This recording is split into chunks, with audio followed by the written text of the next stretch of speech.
Well, folks, it finally happened. A wood plank has rotted. A couple of days ago, it literally just fell over. Please help me. And although that looks and sounds terrible, a major catastrophe has been avoided. There was no plants damaged, thankfully, but today I got to deal with that rotten stick.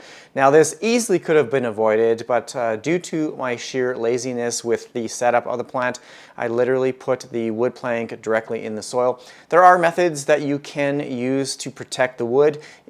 This is a pine wood plank. You can use things like cedar, which is more rot resistant. There are other methods which have been shared in the comment section of previous videos. You can actually burn the bottom of the wood plank and then you can put it in a container of soil, and that is supposedly supposed to help with rot. And then you can also do another method of just kind of like a rubber dip just on the ends of the plank. So my fault, and although nothing bad really came out of it, I do have to deal with that plank today. Plus I also have this very large philodendron splendid behind me here. It's in an extremely small pot. It's a little 4-inch pot, so I want to pot it up into something a little bit larger and then add one more extension piece. So let's get into it. This one's been a little bit of an experiment plant. I originally grew it on the wood plank right from a smaller cutting. And you can see obviously it's lost its lower leaves. It's looking a little bit rough, but I did want to transition it from the, ooh, this thing is super unstable here. I wanted to transfer it from the wood plank to a moss pole. So I just stuck a moss pole right on top of the plank and just secured it down. Now this morning, about an hour ago, I did make a cut to the stem here, so I just wanted it to callus over a little bit before I took the top piece and then transferred it into its own pot. So now that it is detached, I made the cut on the main portion of the stem. I should be able to just wiggle this, yeah, there you go, and I'm going to put this in its own container of soil. I may propagate these larger stems, see if I can get another golden pothos, Hawaiian pothos out of these larger stems, and see if I can make some more. But I'm going to go take this over to the bathroom here and just give the I have a little garden hose in my bathroom. I'm going to give it a good soaking. I'm going to soak the moss so that these roots stay hydrated while they're in their new pot. And you can see the end is, it's nicely dried over. So I just used a little bit of rooting hormone just to dip the end of the plant in, just to kind of seal it up a little bit. Now my original thought process was to place it in this plastic nursery pot, but when I place the cutting in here, there is just so much excess room in there. I know it's going to probably grow roots fairly fast because it's a pothos and it's a larger cutting, like look how thick this is, but I don't want there to be too much soil because ultimately there's no roots that will be soaking up the moisture in the soil. So what I might do is place it in this small little 4-inch terracotta pot. That way it can establish a root system in the pot and obviously continue to grow roots in the moss. And then as it outgrows this pot, which it shouldn't take long, I'm guessing maybe a few months, and then I'll have to upsize it into something a little bit larger. So I think that's what I'm going to do, because you can see there's still quite a bit of room in this pot for those roots to extend from the moss into the soil. So I think that's what I'm going to use, is just this smaller one, because yeah, I don't want there just to be like way too much soil and it just stays wet for far too long. So this is the one I'm going to use, I think. I'm just going to rest the bottom of the plant here on the bottom of the pot, and then I'll just fill in soil around that, just so it provides a little bit of stability. Now, what did I want to do? I want to put a little bit of soil in the bottom of the moss bowl here. So I'm just going to kind of shake that in a little bit. There's not a ton of room in there. It's kind of squished actually, so I'm just going to flip it up like that. Make sure the cutting or the moss pole is upright, and then actually I'm going to go like this. So I'm going to hold it like that, and then I'll just add soil. So I'm using VeryPlants aeroid mix. Can't see what I'm doing here. I'm just going to dump it in.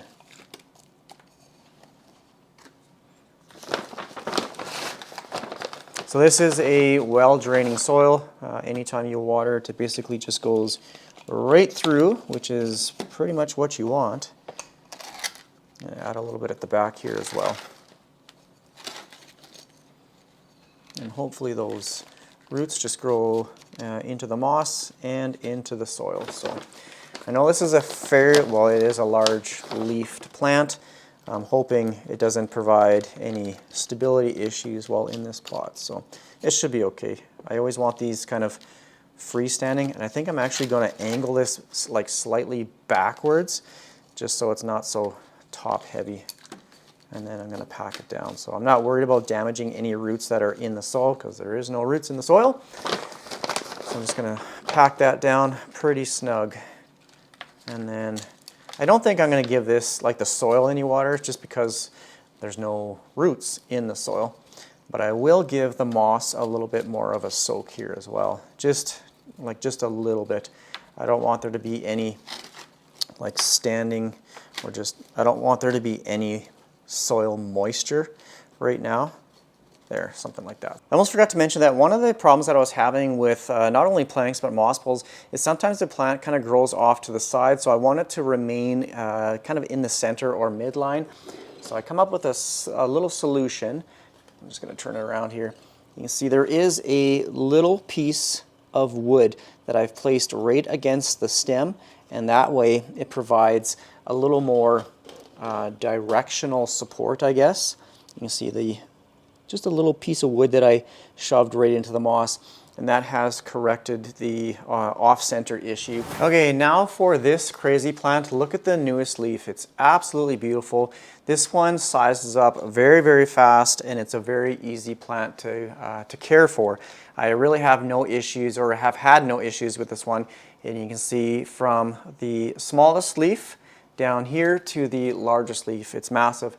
And like I said, it's in this almost comical, tiny little 4-inch pot. So it's going to be needing a little bit of a repot here, just something a little bit larger. Not only for the roots, which are popping out the bottom here, but just to provide a little bit of stability support as well. So get a little more of a solid base or foundation as I add an extension piece. Now at the back here, oh geez, this thing is getting massive. I did leave a little bit of a gap, and the reason for that is I'm going to be adding another THICCLY moss pole extension. Just because of this shelf, I can't add an entire section just because it'll butt up or hit the bottom of the shelf here. So I'm going to have to place it just slightly lower than what it normally would. You can usually connect the two just at the top here. They have little tabs where they snap into place, and that usually provides a fairly secure support, I guess. So here are the two choices, and you can see this one is quite a bit larger. So these are basically the three sizes: 4, 5, and 6 inch. So I got my little measuring tape. This is more of like 5 1/4, and this one is right on 6 inches. But you can see the height is quite a bit more. So this one's about 4 1/2. This one's about 5 3/4. This one is right at 4 inches. So ultimately you want to go up one pot size larger, which would technically be this. I'm not too worried about the soil roots, just because obviously the plant is loving the moss. It's getting large leaves. So yeah, it's being provided with moisture and nutrients from the moss, and you can just see like all the roots on the back here. It's super dry. I gotta water this.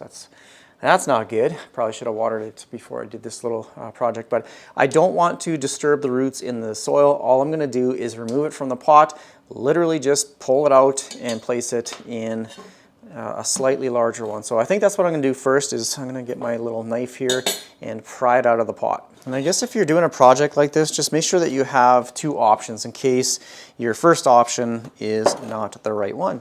So I'm just gonna take my little knife here and just pull up on it a little bit, just on each side.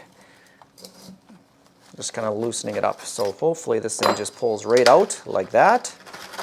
Okay, that is super surprising because there are hardly any soil roots, maybe a little bit up here. So I think this is the appropriate size because I don't want to go too large.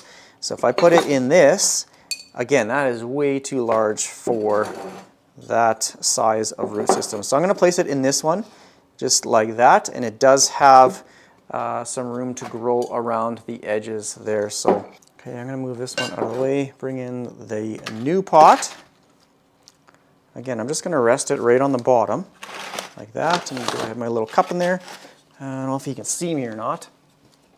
I'll try and move it over here a little bit.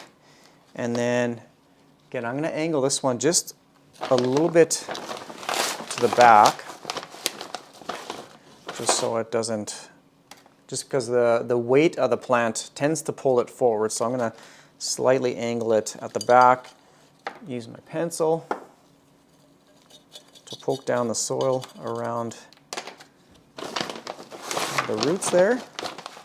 And then this one is definitely going to need some water.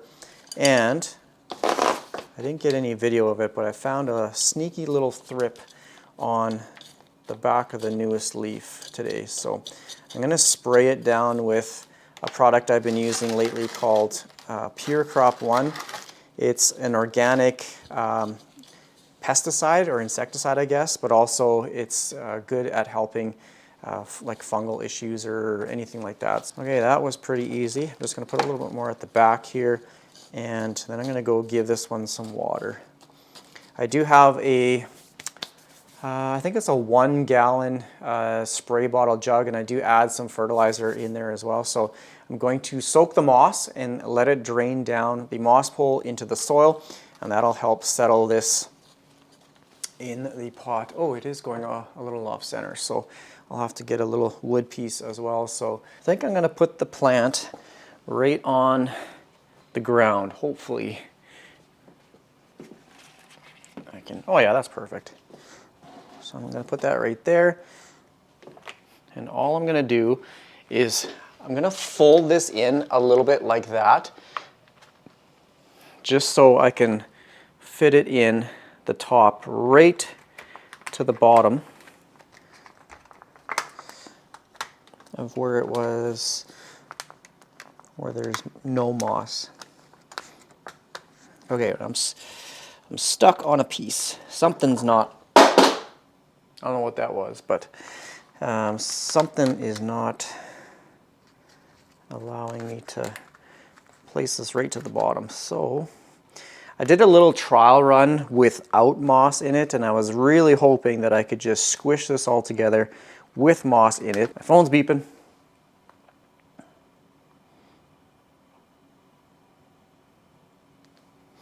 It's almost at the bottom. Just need it a little bit more.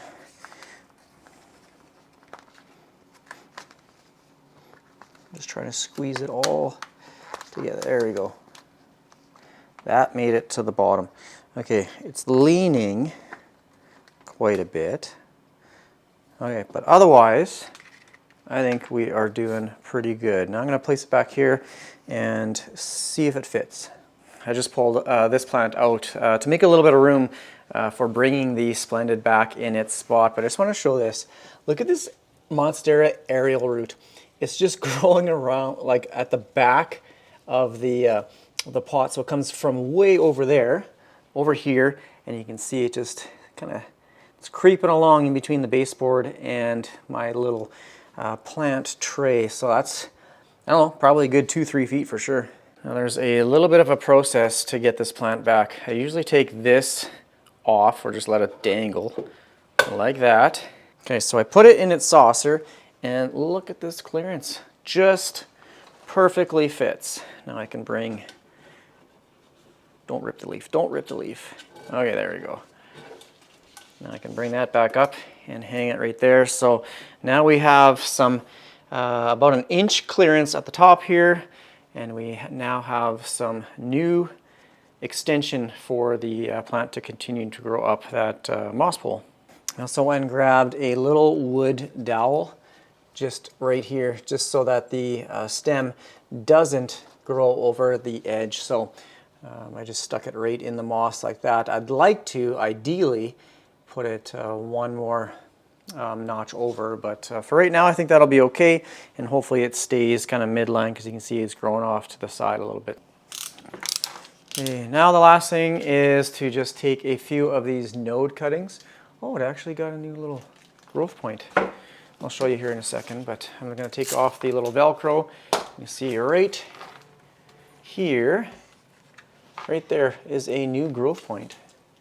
which is weird because when it's typically putting out new leaves from the top, you don't see it branching out without chopping it up. You don't see it branching naturally like that without actually chopping it up first. So I'm just using my knife and I'm just cutting in between two nodes like that. And now I have a section like this, so you can see that is pretty cool. It's getting a new growth point. So I'm going to chop this up even further. Might only keep a few of these, and I'm probably going to cut these leaves off. So, oh, this is a thick one. Well, it's an okay cut. So yeah, this is a single node cutting. It will produce its own new, new stem or new vine, something similar to that. So that's actually quite handy having an example already in place. So I'm going to be placing these in my little perlite prop boxes, and I'm just going to cut these leaves off because I don't want them in there. You don't need them. Actually, you'll see if we can just break that off. Well, that one I don't want to because something like that. So I have these are the node cuttings. This one I'm going to place. Well, I'm going to place all these in my prop boxes, and hopefully we can get some more of these beautiful golden Hawaiian pothos cuttings. So here's 3. Might actually take a few more, and then you can just throw these away.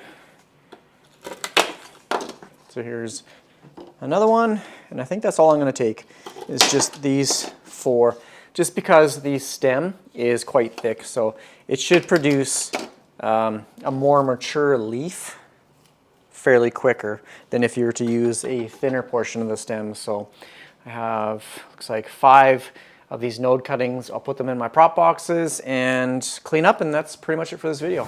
Hopefully you guys enjoyed today's video, and I will definitely be providing some updates down the road. Thanks for watching all my videos. I appreciate every single comment, suggestions, all that kind of stuff.